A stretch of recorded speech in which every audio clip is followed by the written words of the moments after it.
बिस्मिल्लाहिर्रहमानिर्रहीम। Master pivot table 10 tricks इस video में सीखने को मिलने वाली है आपको। फर्स्ट जो देख रहे हैं चैनल को सब्सक्राइब, वीडियो को लाइक जरूर करें। माइक्रोसॉफ्ट एक्सेल को ओपन करेंगे, डाटा एनालाइज में आपकी काफ़ी हेल्प करेंगी ये आज जो मैं सिखाने जा रहा हूँ। इसमें सबसे पहले हमारे पास डेट दिया हुआ है, डेट कैटेगरी है, region, sales, unit sold price and total sale. Pivot table के लिए इंसर्ट के अंदर पिवोट में हम टेबल लाने के लिए पिवोट टेबल क्लिक करेंगे फ्रॉम टेबल रेंज। ये ऑलरेडी हमारी ऑल रेंज सेलेक्ट हुई हुई है। न्यू वर्कशीट पे बनाना है हमें, या एग्जिस्टिंग तो हम एग्जिस्टिंग कर रहे हैं और इसी शीट पे पिवोट टेबल क्रिएट कर रहे हैं। अब जिस सेल में पिवोट टेबल चाहिए उस सेल पे क्लिक करेंगे तो इसका एक वर्क लेआउट आपके सामने आएगा। यहाँ पर हमारे पास जो कैटेगरीज होती हैं, कॉलम्स, वो right side pivot table fields में आ रही होती हैं। अब इसमें सबसे पहले अगर हम बात करें तो यहाँ पर group data into month and year के अंदर किस तरह से चेंज कर सकते हैं। जैसे हमारे पास डेट का एक कॉलम है तो हम ग्रुप ऑप्शन को यूज़ कर सकते हैं। यहाँ पर डाटा को ड्रैग करते हैं हम रॉ में।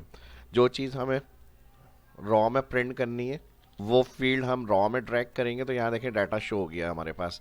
इसी तरह जो भी फील्ड आप यहाँ ड्रैग कर रहे हैं और अगर उसमें आपको क्लियर करना है तो यहाँ आप क्लिक करेंगे, वो यहाँ से रिमूव हो जाती है, अनचेक कर रहे हैं। और ड्रैग करने का तरीका इस तरह है कि आप यूँ ड्रैग करेंगे तो जैसे ही ड्रैग होगा यहाँ पे वो रिकॉर्ड शो हो जाएगा। नेक्स्ट हमारे पास category, region, unit sold price, ये कैलकुलेशन जो भी होगी वो आपकी ये वाली फील्ड में ड्रैग होती है। तो टोटल सेल हमें मंथ वाइज देखनी है। हमने देखे जैसे ही डेट के फील्ड को ड्रैग किया रॉ में तो यहाँ पे मंथ वाइज डाटा रिकॉर्ड आ गया हमारा ऑटोमेटिक, यानी ग्रुप कंडीशन में। और इधर हमारे पास जनवरी का रिकॉर्ड आ रहा है, स्टार्ट अगर हम देखें फिर फरवरी आ रहा है। तो इस तरह से हमारे पास हर एक सेल में मंथ वाइज रिकॉर्ड ऐड हो जाएगा। तो कितना आसानी से हमने सिर्फ फील्ड को ड्रैग किया और यहाँ पर डाटा की टोटल अमाउंट को हम चेक कर सकते हैं कि जनवरी में सेल ये रही, फरवरी में ये रही है हमारी, ठीक है। और प्लस क्लिक करेंगे तो यहाँ इनकी ऑल डेली की डिटेल जो होगी हर मंथ की, रोज़ाना, वो भी हम यहाँ पर चेक कर सकते हैं, ठीक है जी। तो प्लस क्लिक करने से जो एक्सपैंड होगी लिस्ट वो सारी हो जाएगी आपके सामने। जिस मंथ के ऊपर क्लिक करेंगे तो हर मंथ की डेली की रिपोर्ट आप चेक कर सकते हैं यहाँ पे। एक तो इसका ये बेनिफिट होता है पिवट टेबल का, क्विकली आप माइनस करेंगे तो ये दोबारा से कोलैप्स हो जाएगा यहाँ पे। और कोलैप्स अनकोलैप्स के ऑप्शन इससे आ रहे होते हैं प्लस और माइनस के साइन के साथ हर मंथ की। तो ये रिपोर्ट अगर फार्मूले से हम बनाएंगे तो काफ़ी इसमें टाइम कंज्यूम लगता है, टाइम कंज्यूम होता है। तो इस तरह से आप आसानी के साथ कर सकते हैं। और प्लस डाटा आपका अपनी जगह होगा, पिवोट टेबल फील्ड आपकी डायरेक्टली यहाँ पे रिकॉर्ड में शो हो रही है। इसके अलावा जब सिलेक्ट होगा पिवोट टेबल ये एरिया तब ये रिकॉर्ड आ रहे होंगे आपके। जब अनक्लिक होगा, बाहर क्लिक होगा तो यहाँ से फील्ड चली जाएंगी। तो लाजमी पिवोट टेबल को यूज़ करने के लिए यहाँ क्लिक होना चाहिए पिवोट टेबल में। नेक्स्ट आप इसी शीट पे भी मैंने आपको समझाया, और न्यू शीट पे भी आप बना सकते हैं। न्यू शीट पे ओके करेंगे तो यहाँ जैसे डाटा मैन शीट होगी उसके साथ एक अलग शीट आपकी ऐड हो जाएगी। तो यहाँ तो हो गई ग्रुप की बात। अगर आपको अपनी मर्जी से इन सेटिंग्स को ऑन करना है कि भाई हम डेली देखना चाह रहे हैं, ईयर वाइज देखना चाह रहे हैं, तो आप यहाँ पर कहीं पे भी राइट क्लिक करें, यहाँ पर आपको मिलेगा ग्रुप ऑप्शन, ठीक है। ग्रुप ऑप्शन से आपको यहाँ पे सारी स्टार्टिंग और एंडिंग की डेट ये बाय डिफ़ॉल्ट चेक लगी हुई है। आपको जहाँ से जहाँ तक की रिपोर्ट चाहिए वहाँ पे आप एंड चेक करके यहाँ से डाटा को चेंज कर लें। और इसके अलावा क्वार्टर वाइज चाहिए तो आप यहाँ से क्वार्टर वाइज भी ऑन कर सकते हैं। ईयर वाइज चाहिए तो आपको ईयर वाइज मिल जाएगी, जैसे जनवरी 1 का क्वार्टर 1 हो गया। अब क्वार्टर का मतलब होता है ईयर 4 हिस्सों में डिवाइड होता है हमारा, जनवरी, फरवरी, मार्च फर्स्ट क्वार्टर, फिर अप्रैल, मई, जून सेकंड, फिर अगस्त, सितंबर हमारा थर्ड, और अक्टूबर, नवंबर, दिसंबर हमारा 4 क्वार्टर। तो इस तरह क्वार्टर वाइज भी आपके सामने रिपोर्ट्स आ जाती हैं। अब देखें क्वार्टर 2 में अप्रैल से स्टार्ट हो रहा है। तो ये ऑटोमेटिक सब ग्रुप ऑप्शंस के अंदर आपको फैसिलिटीज़ मिल जाती हैं। यहाँ पर अनग्रुप करेंगे, अब आपको जैसे क्वार्टर नहीं चाहिए तो आप हटा दें इसको, ये अनसेलेक्ट हो गया। इसी तरह ईयर क्लिक करेंगे तो अब ईयर के साथ जनवरी ईयर का डेटा, अगर 2-3 साल के रिकॉर्ड होंगे तो कौन से ईयर की कौन सी मंथ का डेटा है तो ये यहाँ पे आपके सामने आ जाएगा इस तरह से। तो आई होप आपको ग्रुप समझ में आ गया होगा। और अनग्रुप अगर आपको डेट्स में करना है डेट्स में कर सकते हैं, नंबर रेंज में करना है नंबर रेंज में कर सकते हैं। तो ये ऑप्शन आपको यहाँ पे अवेलेबल होते हैं। तो अब दोबारा से अनग्रुप, यहाँ से मुझे डे वाइज और मंथ वाइज ही रखना है तो मैं यहाँ पर इन दोनों पे चेक लगा रहा हूँ, ठीक है जी। और अगर आपको डे का चेक हटाना है तो यहाँ से देखें इस तरह से सिर्फ मंथ वाइज आ जाएगा। लेकिन हमें डेली रिपोर्ट के साथ चाहिए, जैसे प्लस माइनस मैंने दिखाया था, तो आप फिर वही ग्रुप में जाएंगे और दो फील्ड को इस तरह सेलेक्ट करके ओके कर दें। इसी तरह आवर, मिनट, सेकंड, सारी ऑप्शन फैसिलिटीज़ आपको यहाँ पे मिल जाती हैं। जो आपको ऑन करना है इस तरह से आप रिजल्ट को देख सकते हैं अपना, ठीक है जी। तो यहाँ पर मैं एक्सपेंड को क्लियर कर रहा हूँ, प्लस के ऊपर क्लिक, यहाँ से क्लिक, मार्च क्लिक, अप्रैल क्लिक। ठीक है जी, तो ये मंथ वाइज हमारी रिपोर्ट रेडी हो गई फ़ौरन से। और अगर ये आपको नहीं चाहिए फील्ड्स तो मैंने आपको समझा दिया है, आप यहाँ से जाके इधर से भी फील्ड को बाहर की तरफ रिमूव करेंगे तो आपका डाटा जो होगा पिवोट टेबल से क्लियर हो जाएगा। आप ज़ीरो से फिर दोबारा ट्राई कर सकते हैं, जो चीज़ें जहाँ पर आपको चाहिए आप दोबारा फील्ड्स को ड्रैग करेंगे तो यहाँ पर आपको डाटा ऑन मिल जाएगा अपना। और वीडियो अच्छी लग रही है, सीखने को मिल रहा है भी, और आगे भी मुझे काफ़ी चीज़ें बतानी है। कैलकुलेटेड फील्ड हो गए, स्लाइसर फिल्टरिंग हो गई, वैल्यू एज परसेंटेज हो गई, तो लाइक यहीं कर दें और आखिरी में वीडियो को शेयर भी कर दिएगा। नेक्स्ट ऑप्शन जो मैं आपको बता रहा हूँ वो use slicer for quick filtering. अब इस ऑप्शन से हम क्या कर सकते हैं, अच्छा डेटा पिवोट टेबल ऑन करने के बाद इसी पे के ऊपर सारी एग्जाम्पल को हम शेयर कर रहे हैं। अब जैसे हमारी ग्रुप वाली एग्जाम्पल होगी, आगे बढ़ेंगे तो ये फिल्टर होता है डाटा। अगर हमें कोई भी स्पेसिफिक मंथ को देखना है तो हम यहाँ पे उस पर चेक लगा के ओके करेंगे तो उतने ही मंथ फिल्टर होकर हमारे पास आ जाएंगे। तो यहाँ हमारे पास टाइम कंज्यूम हो रहा है क्योंकि हम फिल्टर में जा रहे हैं, फिर अनचेक कर रहे हैं, फिर रिकॉर्ड को ओके कर रहे हैं, तो यहाँ पे शो हो रहा है, फिर हम दोबारा से अनचेक करेंगे तो फुल रिकॉर्ड शो होगा। तो ये नहीं हो, हमारे पास सिंपल एक बटन टाइप का लुक आ रहा हो, उसमें जब क्लिक हो तो हमारे पास मंथ जनवरी की डाटा फिल्टर हो जाए। अगर हमारे पास यहाँ देखें आप रीजन दिया हुआ है, अब जैसे ईस्ट, नॉर्थ, साउथ, वेस्ट, इसी तरह अगर कैटेगरी है कि क्लोथिंग, फर्नीचर, इलेक्ट्रॉनिक्स, तो मुझे अगर सेल रिपोर्ट सिर्फ इलेक्ट्रॉनिक्स आइटम को देखना है तो मैं सिर्फ एक सिंपल क्लिक करूँ, इलेक्ट्रॉनिक्स आइटम की रिकॉर्ड की सेल आए। या अगर मुझे रीजन वाइज देखना है, ईस्ट में क्लिक करूँ तो ऑल डाटा ईस्ट की सेल का आ जाए, नॉर्थ की सेल्स का आ जाए। तो क्विक फिल्टरिंग जो होती है वो स्लाइसर से की जाती है इस तरह। अब वो किस तरह से हम ऑन करेंगे, जैसे अब ये मंथ के हटा के मुझे डेली का डाटा चाहिए यहाँ पे ताकि मैं स्लाइसर समझा सकूँ। तो यहाँ से आप जाएंगे ग्रुप ऑप्शन में, ठीक है। ग्रुप के लिए मैंने बताया राइट क्लिक करेंगे, इसको हम कर देते हैं डे वाइज। डे वाइज में आपके सामने इस तरह ये आ जाएगा, ठीक है। और इसी के साथ हमारे पास यहाँ पर हमें रीजन वाइज डाटा को देखना है तो हम रॉ को रीजन के अंदर ड्रैग कर रहे हैं।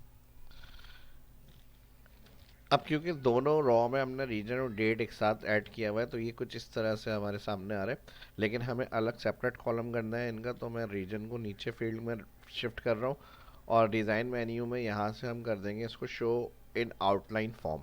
तो ये सेपरेट कॉलम में आ जाएंगे यहाँ पर, ना व्यू होगा। और अगर हमें इससे चेंज करना है तो हम रीजन को अलग दोबारा डाउन साइड शिफ्ट करेंगे तो कुछ इस तरह से रिपोर्ट बनेगी है। और स्लाइसर के लिए पिवोट टेबल एनालाइज में जाएंगे, इंसर्ट स्लाइसर के अंदर जो भी फील्ड आपको कैलकुलेट करके देखनी है, कैटेगरी, रीजन, सेल्स, तो आप यहाँ से उस पर चेक लगाएंगे ऑन। और मुझे अभी कैटेगरी के हिसाब से देखना है तो मैं यहाँ पे अपनी पिवोट टेबल फील्ड के हिसाब से इसको सेट कर रहा हूँ। यहाँ पर स्लाइसर में यहाँ पे हम इसको 2, 3, 4 में डिवाइड कर देते हैं और इसको कलर फुल स्टाइल वगैरह देना है, यहाँ से हम हाइट बढ़ा सकते हैं, कलर स्टाइल वगैरह दे दें और इस तरह से ये हमारा सेट हो जाएगा। ठीक है जी, यहाँ से जब क्लिक करेंगे तो ये स्लाइसर के अलग अलग ऑप्शन है, कलर वगैरह। यहाँ से आपको जो भी रिपोर्ट ईस्ट की चाहिए यहाँ से ईस्ट क्लिक करेंगे तो यहाँ सारा डाटा फिल्टर ईस्ट का हो जाएगा। ठीक है, नॉर्थ की चाहिए, यहाँ पे सारी सेल्स जो होगी वो नॉर्थ की आ जाएगी। साउथ चाहिए, सारे रिकॉर्ड साउथ। वेस्ट चाहिए, सारे रिकॉर्ड वेस्ट। तो ये इस तरह से डायरेक्टली फ़िल्टर करके हम रिकॉर्ड देख सकते हैं पिवोट टेबल के अंदर। और कोई भी फील्ड मैंने बताया आपको रिमूव करनी है, यहाँ से आप ड्रैग करेंगे आउटसाइड पे। अब देखें मैंने सिर्फ रीजन और सम ऑफ टोटल करा तो यहाँ पर हमारे पास रीजन के साथ सब सेल्स का टोटल शो हो रहा है। ठीक है जी, और इसके अंदर भी अगर हम चाहें तो फिल्टर को यूज़ कर सकते हैं, क्लिक, साउथ, रीजन, नेक्स्ट, इस तरह से। इसी तरह सेम हम फर्नीचर के टॉपिक को भी देख सकते हैं इसी तरह से। क्लिक करा, हमने रीजन हटा दिया यहाँ से, और इसके साथ अगर हम कैटेगरी के अंदर ये कैलकुलेट करें फर्नीचर तो ऑल लिस्ट जो है फर्नीचर के टोटल के साथ रिपोर्ट आ जाएगी यहाँ पे। ठीक है जी, टोटल का परसेंट देखना है हर सेल के साथ। तो इसके लिए हम क्या करेंगे, अगेन इसी के ऊपर एग्जांपल समझा रहा हूँ। डेट को हम ड्रैग करेंगे, यहाँ पे राइट क्लिक करूँगा, ग्रुप से मैं इसको कर रहा हूँ मंथ, और अगेन इसी में ग्रुप के अंदर जाके दोबारा डेज क्लिक करूँगा तो ये नॉर्मल डेज रेंज हो जाएगी हमारी। सही है, इसके साथ मैं फील्ड ऐड कर रहा हूँ टोटल सेल वैल्यू में। तो यहाँ पर ये कुछ इस तरह सम ऑफ टोटल आ जाएगा जनवरी हमारी जो फर्स्ट सेल है, फिर उसके बाद सेकंड डे, फिर थर्ड। तो यहाँ पर टोटल आ रहे हैं। अब हमें क्या करना है, यहाँ पर इनकी परसेंट ऑफ वैल्यू चाहिए ग्रैंड टोटल की। तो हम एक और दफ़ा टोटल सेल को डबल ड्रैग करेंगे वैल्यू में, और फिर इस पे राइट क्लिक करेंगे तो यहाँ पर हमें मिलेगा show value as percent of grand total. ठीक है जी, यहाँ से आप परसेंट ऑफ कॉलम भी कर सकते हैं, डिफरेंस कर सकते हैं, रनिंग टोटल चेक करना है, यहाँ पे परसेंट ऑफ रनिंग टोटल कर सकते हैं, डेज। तो फिलहाल हमें ग्रैंड टोटल का परसेंट ऑफ चाहिए, तो हम शो वैल्यू में जाएंगे परसेंट ऑफ ग्रैंड टोटल, और इसकी फॉर्मेटिंग जो है नंबर वैल्यू यहाँ से इंक्रीज और डिक्रीज के लिए आप इसे यूज़ कर सकते हैं। तो ग्रैंड टोटल का परसेंट ऑफ देख सकते हैं कि इस दिन का क्या रहा है हमारा। ठीक है, तो ये थर्ड एग्जाम्पल हो गई हमारी, स्लाइसर हो गया, ग्रुप अनग्रुप डेटा देख लिया ईयर और मंथ का। इसके अलावा परसेंट ऑफ अगर हमें किसी टोटल का चाहिए, ग्रैंड टोटल का या रनिंग टोटल वगैरह, तो वो हम राइट क्लिक से कर सकते हैं, एक्स्ट्रा डबल फील्ड ऐड करके एक ही सेक्शन के अंदर। फील्ड की आएगी, कैलकुलेटेड फील्ड के लिए मैं यहाँ पर रीजन या फिर हम इसको कैटेगरी को ऐड कर लेते हैं। कैटेगरी को मैं ड्रैग कर रहा हूँ यहाँ रॉ में, और रॉ के साथ इसकी जो यूनिट प्राइस टोटल सेल है वो हम यहाँ ले लेते हैं। यूनिट सोल्ड जो है वो हम वैल्यू में रख लेते हैं, और या यूनिट सोल्ड को हम रॉ के अंदर ले लेते हैं। ठीक है, अब ये यहाँ कुछ इस तरह से आएगा डेटा। इसको चेंज करने के लिए रिपोर्ट में जाएंगे, शो, और इसको मैं यहाँ पर ऊपर कर रहा हूँ कैटेगरी को। ठीक है जी, तो कुछ इस तरह से यहाँ यूनिट सोल्ड और सम ऑफ टोटल आ जाएगा। इसके साथ ही अगर आपको यूनिट प्राइस ऐड करना है तो आप वैल्यू में वो ला सकते हैं इस तरह से। ठीक है जी, यूनिट प्राइस। तो यहाँ पे जो आइटम सेल हुए होंगे उसकी टोटल सेल्स, सिंपल ही, यानी हमने एक लेआउट बनाया पिवोट से। ठीक है, हमने क्या किया, कैटेगरी ऊपर रखी है, यूनिट सोल्ड इसकी down side, value unit price और टोटल सेल यहाँ पर।